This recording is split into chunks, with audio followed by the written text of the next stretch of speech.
संस्कृत विश्व की सबसे पुरानी भाषा है। इसे देववाणी या सुर भारती भी कहा जाता है।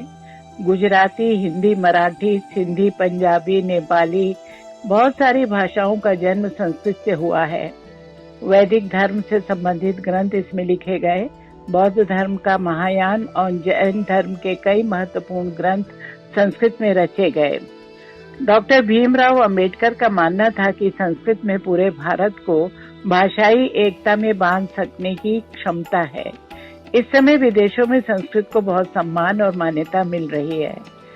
संस्कृत के संदर्भ से ही जुड़ी है लखनऊ में जन्मी, पली बढ़ी डॉक्टर शकुंतला बहादुर जी की कहानी।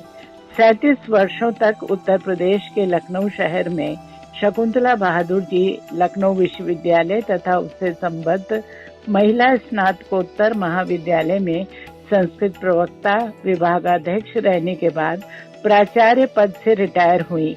इसी बीच 1962 से 1964 तक 2 वर्ष उन्होंने जर्मन एकेडमिक एक्सचेंज फेलोशिप लेकर जर्मनी में शोध कार्य किया और हिंदी संस्कृत का शिक्षण भी।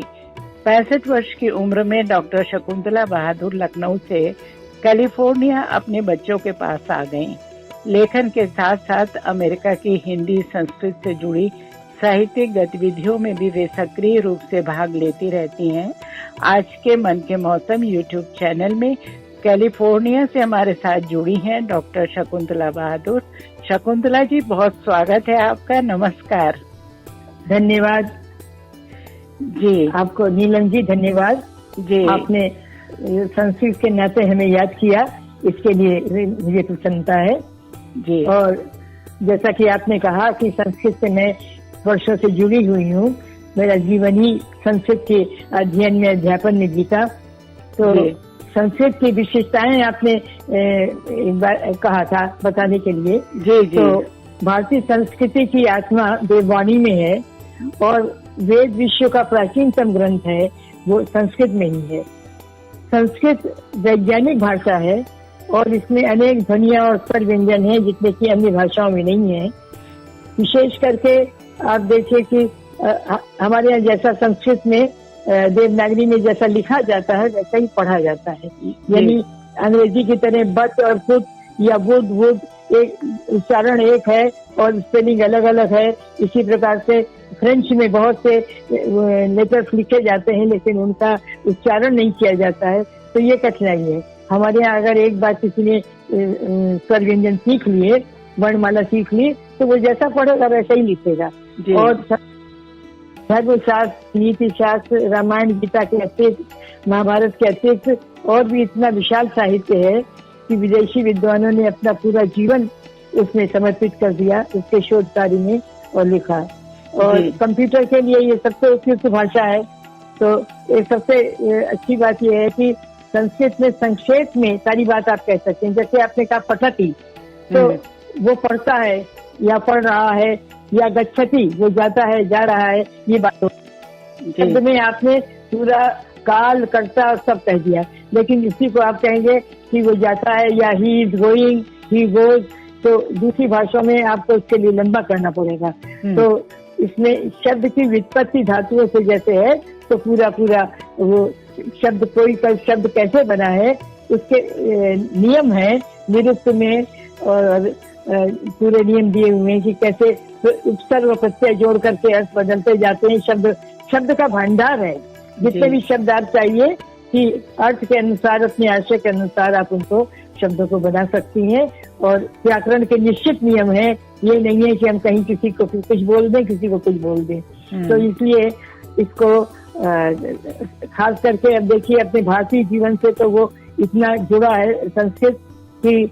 जीवन के सभी संस्कार, 16 संस्कार जो है जीवन से, जन्म से लेकर के मृत्यु तक, विधि विधान से सारे मंत्र हैं उसमें जिनका हम प्रयोग करते हैं। उनके बिना हमारा जीवन तो बिल्कुल खोखला हो जाए, कोई संस्कृति में कुछ भी बचा नहीं रहेगा। तो इसलिए संस्कृत के लिए बहुत महत्व दिया जा रहा है जी। अच्छा शकुंतला जी, आपका रुझान संस्कृत की तरफ कैसे हुआ? क्योंकि आपने तो एमए में टॉप भी किया था, कुछ अपनी बात बताइए। हाँ, मेरा रुझान तो बचपन से ही रहा, क्योंकि मेरे पिताजी आर्य समाजी थे और रोज दैनिक हवन करते थे। तो और फिर हवन के समय हम लोग सब मंत्र बोलते थे। मैंने आज तक पुस्तक से लेके कोई मंत्र याद नहीं किए, सुन सुन के वो सब मंत्र इतने याद हो गए। और इसके अलावा मेरी पिता माता भी थोड़ा संस्कृत बोल लेते थे कभी मेरे साथ में। और जैसे दीप शलाका माने दिया सलाई को लाओ तो मैं कहते आने आमी।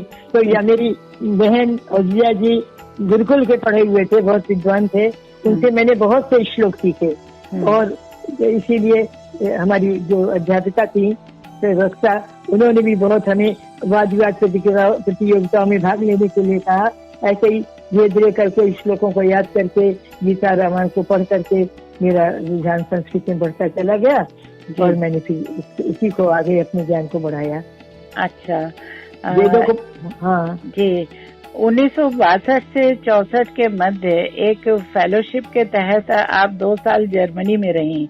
बहुत यादगार था वो आपका कालखंड। 14 दिन की समुद्री यात्रा, जर्मनी के अलावा रोम, फ्रांस, यूरोप के दूसरे देशों को भी देखने का अनुभव।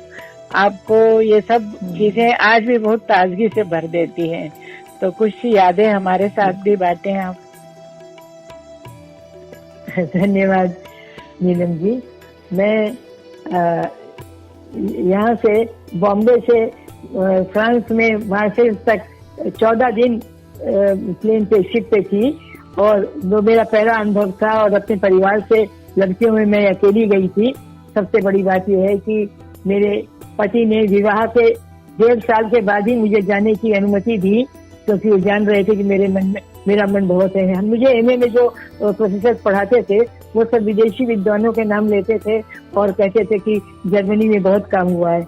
तो मैंने जर्मन में डिप्लोमा 2 साल का किया और उसके बाद फिर पति ने भी अनुमति दे दी, माता पिता ने भी सहायता की, तो मैं चली गई।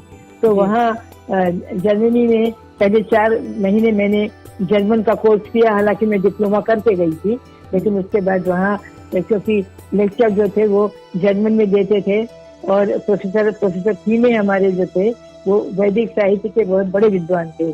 जब भारत में दिल्ली में 1964 में एक वो वर्ल्ड कॉन्फ्रेंस हुई, वर्ल्ड संस्कृत कॉन्फ्रेंस, तो उसमें वो वैदिक सेक्शन के अध्यक्ष भी चुने गए।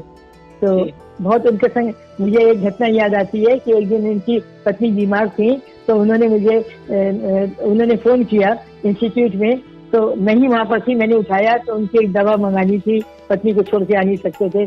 तो मैं जब टैक्सी करके पहुंची तो ऊपर से आवाज आई पहाड़ की चोटी से, शकुंतले अत्र आगच्छ, शकुंतले अत्र आगच्छ 2 बार उन्होंने कहा। तो मुझे भारत में कभी किसी ने ऐसा कहा नहीं। तब मैं इधर उधर देखा, फिर मैं जिस रास्ते से उन्होंने इशारा किया था उस रास्ते से चढ़ के मैं पहाड़ी पर उनके पास पहुंच गई।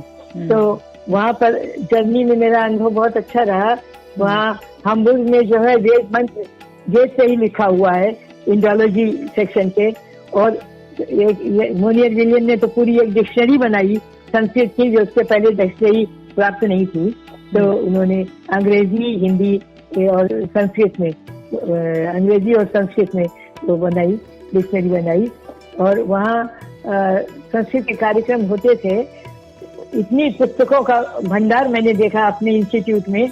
और एक बार फ्रांस में पेरिस में संस्कृत कॉन्फ्रेंस हुई थी, उसमें मैंने भाग लिया। तो वहाँ मैंने फिर अपने प्रोफेसर रेनो को बुलाया, तो मैंने खीर बनाई थी। तो उन्होंने पूछा ये क्या है? मैंने कहा वो खीर तो नहीं समझे। मैंने कहा ये पायस है, पायस दूध को कहते हैं। तो पायस तो समझ के बड़े ही खुश हो गए। इसी तरह से इंग्लैंड में मैं जब गई तो 1 हफ्ते के लिए गई थी। तो वहाँ हमें अपनी पांडुलिपियां कुछ चाहिए थी, मैन्युस्क्रिप्ट चाहिए थी। तो इंडिया ऑफिस लाइब्रेरी में उन्होंने इसमें संभाल करके रखी हुई है बहुत सी। जो भी मैंने मांगी उन्होंने निकाल करके दी और कहा बाद में इसकी फोटो कॉपी भी आपको भेज सकते हैं। तो काफी इन्होंने सावधानी से उनको संभाल करके रखा हुआ है। तो इसके अलावा वहाँ यूरोप में कॉन्फ्रेंसेस या और ऐसी सभाओं में भाग लेने के उससे भी मैं काफी देशों में मेरा घूमना हो गया। और वापसी में इसमें शिप में तो बहुत ही आनंद आया, क्योंकि मैं कभी इतने दिन समुद्र के बीच में रही नहीं थी। दूर से जब कोई शहर आता दिखाई देता था तो पोर्ट साइड या अदन वगैरह बिजलियां दिखाई देती थी तो बड़ा अच्छा लगता था। देख तो खड़े हो जाते थे तो वहां से लहरें उठती गिरती दिखती थी, अच्छा लगता था। तो अच्छी समुद्र यात्रा बड़ी अच्छी रही, समय से खाना मिल जाता था, फिर मूवी दिखाते थे, फिर हॉर्स रेस वगैरह बताते थे। तो वापसी में मैं रोम पहले आई। रोम उन दिनों वो था फ्राइडे, गुड फ्राइडे का त्योहार था, तो उस दिन पोप को दर्शन बड़े मुश्किल से होते हैं, लेकिन उस दिन मैं वहां पर थी और मैंने पोप का लेक्चर सुना वहां पर। और सबसे बड़ी बात यह है कि भारत में रहते हुए हम ये सोचते हैं कि हमें अंग्रेजी आती है, हमारा सब जगह काम चल जाएगा, लेकिन ऐसे संभव नहीं है। मुझे फ्रांस में और रोम में बड़ी दिक्कत उठानी पड़ी। फ्रांस में फ्रेंच लोग जो हैं वो अपनी भाषा से बहुत अधिक प्रेम करते हैं, तो आतंक में बोलते नहीं है वो बिल्कुल भी। मैं एक दिन वो मोनालिसा वगैरह उन सबको लूवरे को देख करके जा रही थी, अपने होटल का नक्शा ले लेकर घूम रही थी, तो मैंने उनसे बोला और पूछा किसी से, तो वो कॉम्परम्पा मदम कैसे आगे बढ़ जाते थे। फिर एफ्रो अमेरिकन था, उसने मुझे हेल्प करी। तो नहीं बोलते ऐसे। इटली में, रोम में मैं देखूं सब जगह लोग बोल रहे हैं, इटालियन बोल रहे हैं, और बिल्कुल मुझे समझ भी नहीं आती थी।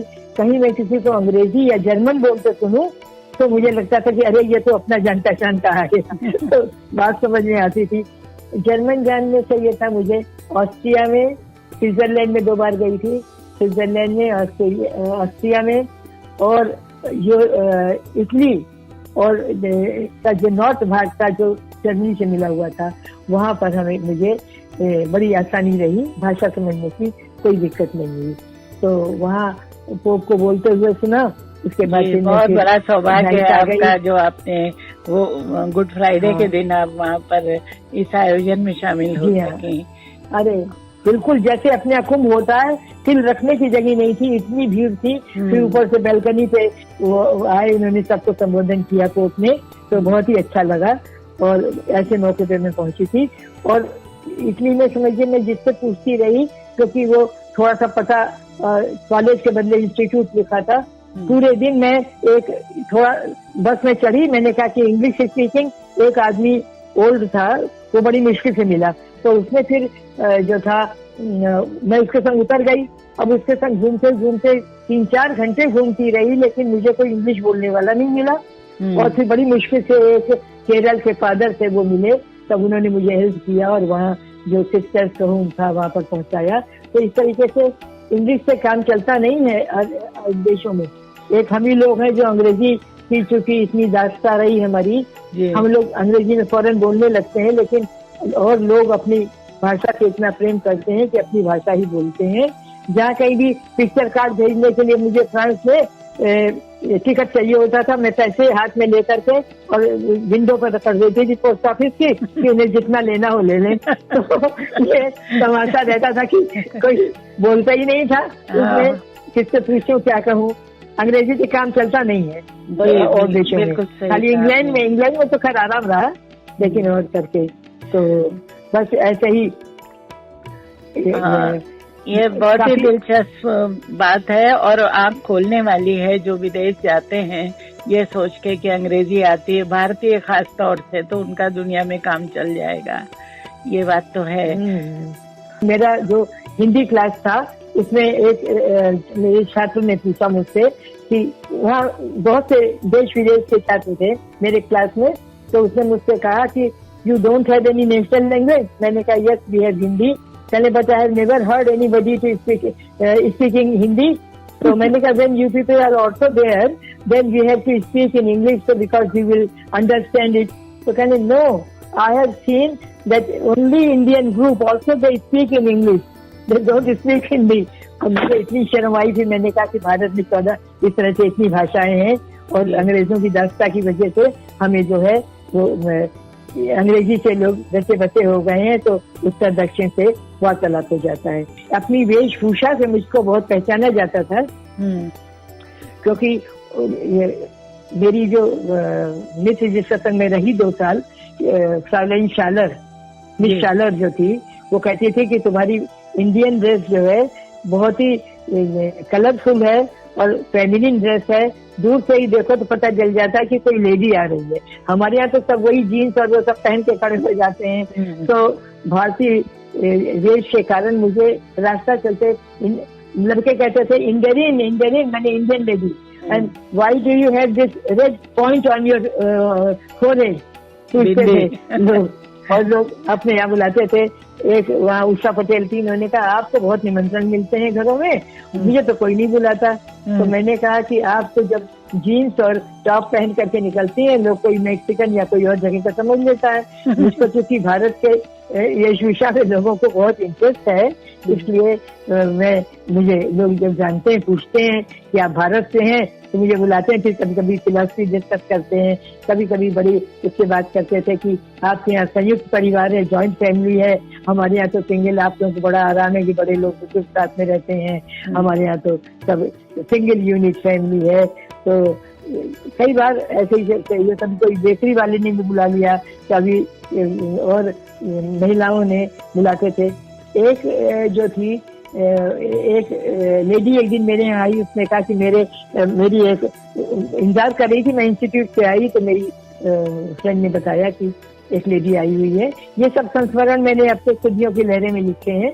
तो वो नहीं, अच्छे, बहुत ही उपयोगी और बहुत सबको जानना चाहिए। विदेश का जो एक सपना लेकर लोग चलते हैं, वहाँ पर उन लोगों की क्या अपेक्षा रहती है कि भारत से कोई आया है, तो वो उससे क्या चाहते हैं।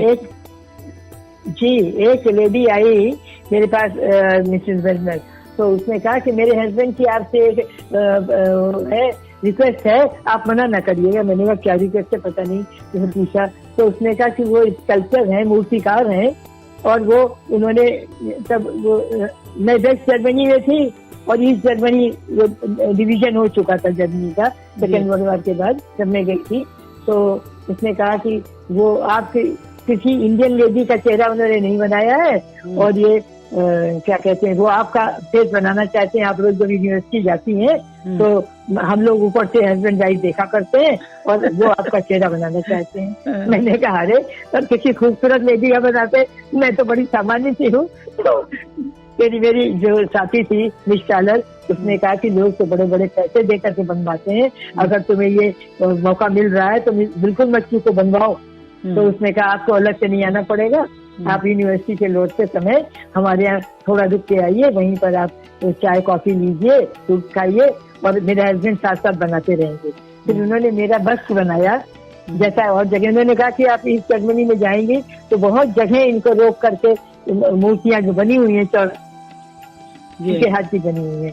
तो जो मिस्टर वर्नर थे, उन्होंने मेरा बस्ट बनाया, वो आज भी मेरे पास है। चलते समय उन्होंने मुझे भेंट किया। अच्छा, एक चीज और मैं पूछना चाह रही थी कि जब आप जर्मनी रही थी तो आपने हिंदी और संस्कृत वहाँ पढ़ाया भी था, तो उसका पढ़ाने का क्या एक्सपीरियंस रहा था आपका?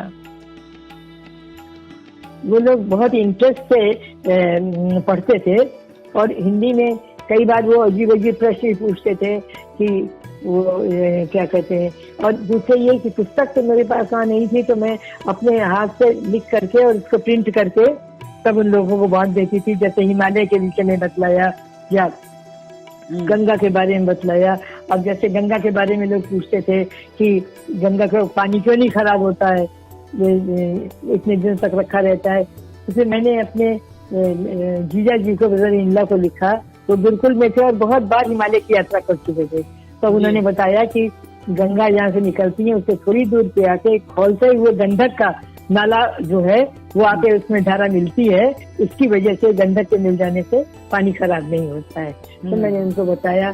तो मैं बताती थी उनको अपने स्वतंत्रता संग्राम के बारे में, या देश की जो भौगोलिक स्थिति है उसके बारे में उनको बताती थी। तो बड़े इंटरेस्ट से वो पढ़ते थे। हालांकि उनके उच्चारण में तो थोड़ा सा फर्क रहता था कि जैसे उनके यहाँ टी है, सा नहीं है, या और से। लेकिन जर्मन में ये बात है कि जर्मन में भी एक बात जो नियम है उसी नियम के अनुसार चलते हैं, जैसा लिखा होता है वैसा ही पढ़ते हैं। ई आई जैसे आई, हाँ ई आई कहेंगे तो आई कहेंगे, आई ई कहेंगे तो ई कहेंगे, मतलब हमेशा उसके उन नियमों का पालन किया जाता है। हिंदी पढ़ने में उनकी रुचि थी और वहाँ बहुत सी पुस्तकें भी थी हिंदी की लाइब्रेरी में, तो यहाँ से तो मैं अपनी कोई हिंदी की पुस्तक तो ले नहीं गई थी, तो मैं इसी तरह से छोटे छोटे पाठ बना लेती थी और भारत के बारे में, और वही उनको मैं पढ़ाती थी। और संस्कृत बहुत ही रचनात्मक अनुभव है ये तो। हाँ, तो वो क्या कहते हैं, संस्कृत पढ़ने में भी, क्योंकि जो प्रारंभिक उसके थे स्तर के लोग थे, छात्र छात्राएं अलग अलग देशों की, तो उनसे फ्रांस का भी था, ऑस्ट्रिया के थे और अमेरिका के भी थे, तो ऐसे ही एक समझिए कि 12-15 बच्चे थे पढ़ने वाले, और तो अच्छा लगता था उनको पढ़ाने में। आपकी साहित्यिक गतिविधियां हिंदी साहित्य में भी खूब रही हैं, और आपका जो मतलब लखनऊ में भारत में मुख्य कार्यक्षेत्र रहा महिला कॉलेज, तो उसमें तो काफी साहित्यिक गोष्ठियां होती थी, बड़े बड़े साहित्यकार वहाँ आते थे। बिल्कुल बिल्कुल बिल्कुल। महिला कॉलेज में यहाँ मैं हिंदी परिषद की वो भी रही, पहले मैं वहाँ की छात्रा रही, फिर वहाँ के स्टाफ में भी आ गई, मैंने पढ़ा भी पढ़ाया भी। और हमारी जो प्रिंसिपल थी डॉक्टर कंचनलता सब्बरवाल, वो तो बहुत जानी मानी माना व्यक्तित्व था उनका प्रभाव मेरे पर बहुत पड़ा, बहुत ही इतनी अच्छी व्याख्यान देती थी वो, किसी भी विषय पे खड़ा कर दिया, बहुत ही ज्ञानी थी। तो और मैं हिंदी परिषद की अध्यक्षा रही, तो हमारे यहाँ नीरज जी, भगवती चरण वर्मा और अमित लाल नागर, इन सबको हम लोगों ने बहुत बुलाते रहते थे, उनके काव्य पाठ भी होते रहते थे, कवि सम्मेलन भी करते थे।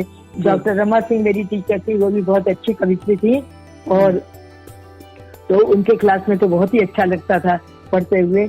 बाद में मैं आ गई, जब प्रवक्ता बन गई, तब भी सब लोगों के साथ में मेरा बड़ा अच्छा संबंध रहा। वहाँ पर विशेष करके ये जो है जन्माष्टमी, बसंत आदि के जो उत्सव थे बड़े होते थे। अच्छा, वहाँ पर जर्मनी में भी मैंने काफी, ये 26 जनवरी और 15 अगस्त का हम लोग इंडियन स्टेशन से मिल करके काफी प्रोग्राम वहाँ कराते थे और देशभक्ति के गाने गाते थे, तो लोग इकट्ठे हो जाते थे, अच्छा लगता था। यहाँ विद्यालय में तो गोष्ठियाँ बहुत होती थी, और उनमें मैं स्टाफ में आने के बाद संचालन आयोजन भी करती रहती थी। लेखिका परिषद रमा सिंह दीदी ने बनाई थी, भारतीय लेखिका परिषद, उसमें भी वो बहुत लोगों को बुलाती थी, मिसेज यशपाल, और जो बड़े बड़े जो थे रेडियो स्टेशन से भी लोगों को बुलाती थी। तो जब तक मैं 1998 तक भारत में रही, तो रेडियो और दूरदर्शन पर भी संस्कृत के कार्यक्रम करती रही।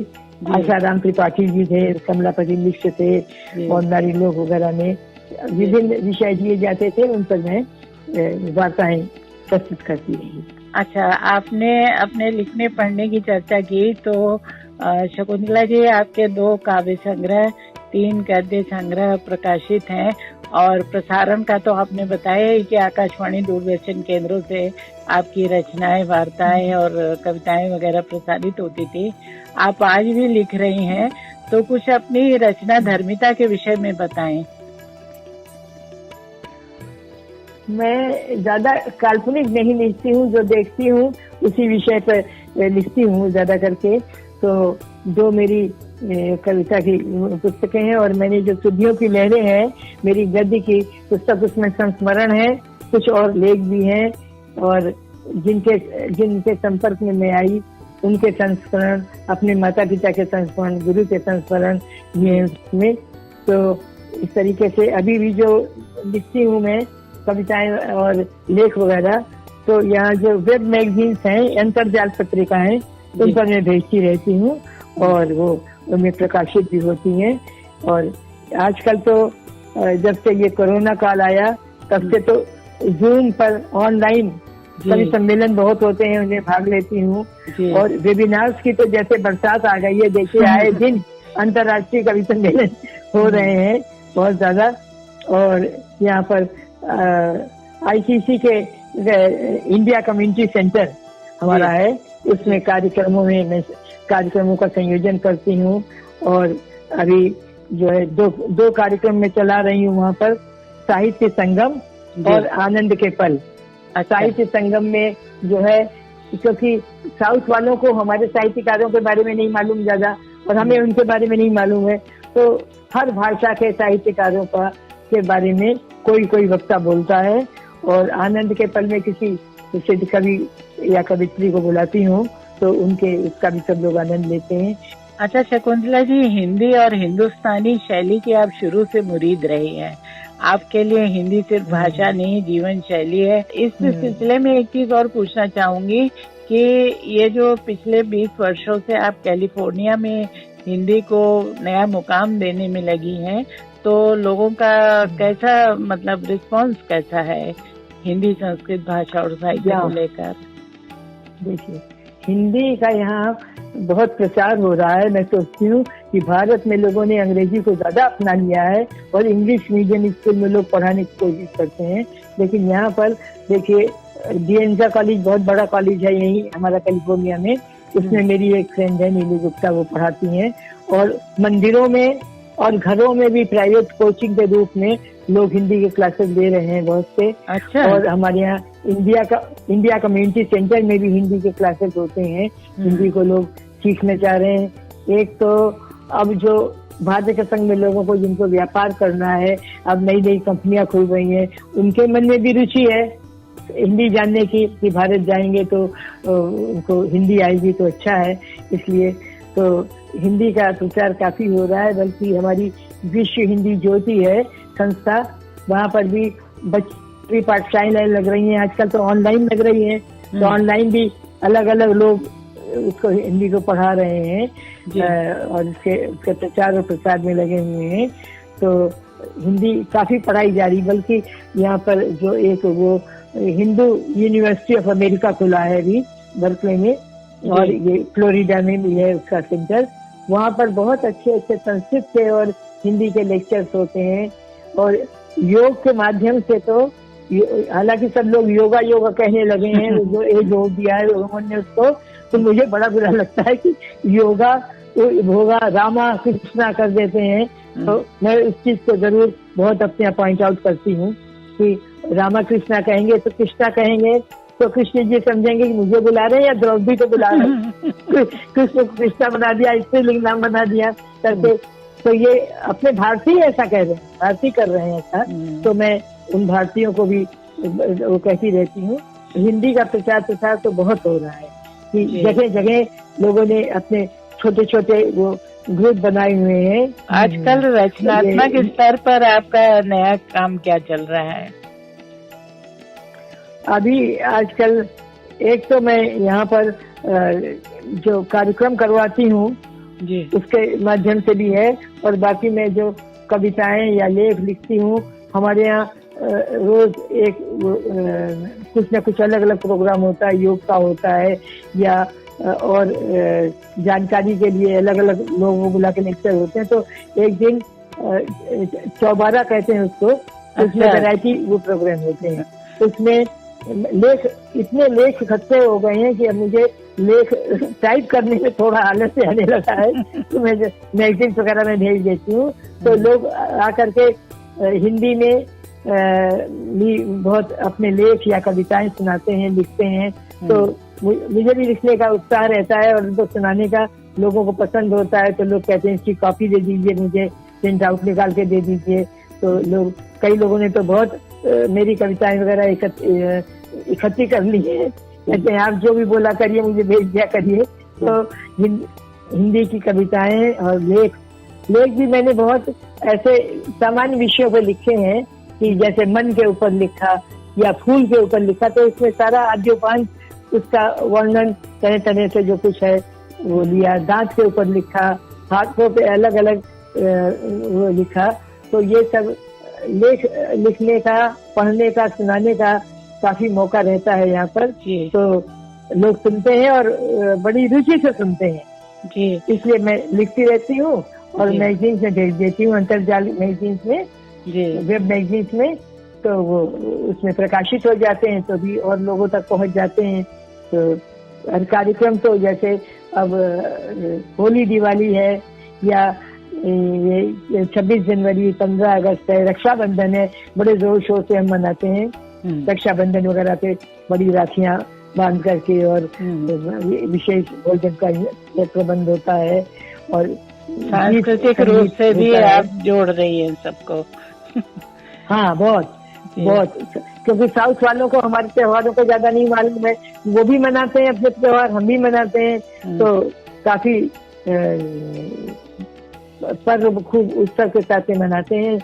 नृत्य और संगीत भी चलता है और वार्ताएं भी चलती हैं, सब खूब चलता रहता है। शकुंतला जी, एक बुलाती हूँ, आग्रह है, कोई कविता सुनाएंगी अपनी जो आपको याद हो, 4 लाइनें या जितना भी याद हो।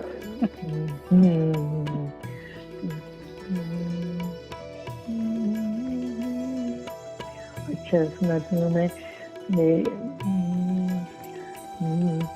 जब मैं रिटायर हुई थी तब मैंने लिखी थी ये, बंध गई थी बंधनों में मैं बहुत, अब न बंधन कोई मुझको चाहिए।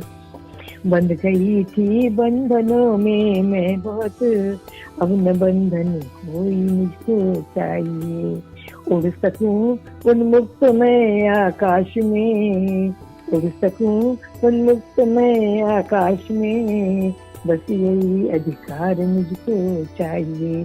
अंतिम बंद इसका था कि लालसा धन की नहीं, यश की नहीं, लालसा धन की नहीं, यश की नहीं, आत्म गौरव ही मुझे अब चाहिए। प्रिय किसी का यदि कभी मैं कर सकूं, प्रिय किसी का यदि कभी मैं कर सकूं, हर्ष का वो मुझे अब चाहिए, हर्ष का वो मुझे अब चाहिए। और ऐसे ही तो लंबी है, मैंने बीच में अंतिम और आपको शुरू का सुना दिया। आज आप भारतीय युवाओं के लिए क्या संदेश देना चाहेंगी? बीच बीच में आपने दिया है, टिप्स दिए हैं, लेकिन एक खुलकर संदेश दीजिए कि अपनी भाषा, संस्कृति और जो आप कहना चाहें। मैं ये कहना चाहूंगी कि भारत में आजकल जो इंग्लिश मीडियम स्कूलों के लिए इतना हो रहा है, गली कूचों में भी आपको टेंट लगा करके वो बोर्ड लगा दिखाई देगा इंग्लिश मीडियम का, तो उनके लिए हम जो दौड़ते रहते हैं और बड़ी बड़ी फीसें दे करके और उसमें बच्चों का नाम लिखाने के लिए, वो स्वतंत्र भारत के लिए कुछ बहुत अच्छा चिन्ह नहीं है। हमें अपनी हम भाषाएं चाहे जितनी भी सीखें, बहुत अच्छा है जितनी भाषाएं हमें आती हों, देशी विदेशी, लेकिन अपनी भाषा को तिरस्कृत नहीं करना चाहिए। अपनी जो मातृभाषा है, जिसको कहा है ना कि जिसको न निज गौरव तथा निज देश का अभिमान है, वह नर नहीं नर पशु निरा है और मृतक समान है। तो अपनी भाषा, मातृभाषा के प्रति हमें गर्व होना चाहिए, उस गौरव होना चाहिए, उसको आगे बढ़ाने का प्रचार और प्रसार का प्रयत्न करना चाहिए। और घरों में उसके माध्यम से ही हमारी संस्कृति आगे बढ़ेगी, क्योंकि अंग्रेजी के माध्यम से खान पान वेशभूषा सब बदलती चली जा रही है। तो हमें अपनी भारतीय संस्कृति को अपनाना चाहिए।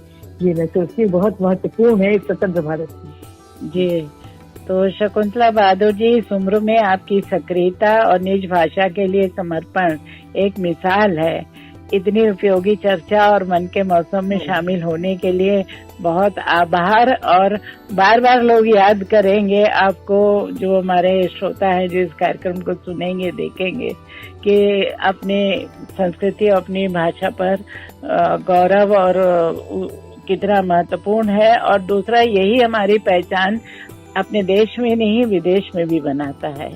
तो बहुत आपके लिए शुभकामनाएं कि ऐसे ही आप निरंतर अपने काम में आगे बढ़ती रहें, दीर्घायु हो, स्वस्थ रहें। बहुत आभार, नमस्कार। नमस्कार, धन्यवाद। आपने मुझे ये अवसर दिया अपने विचार बताने के लिए, उसके लिए मैं आभारी हूँ। धन्यवाद नीलम जी। नमस्कार।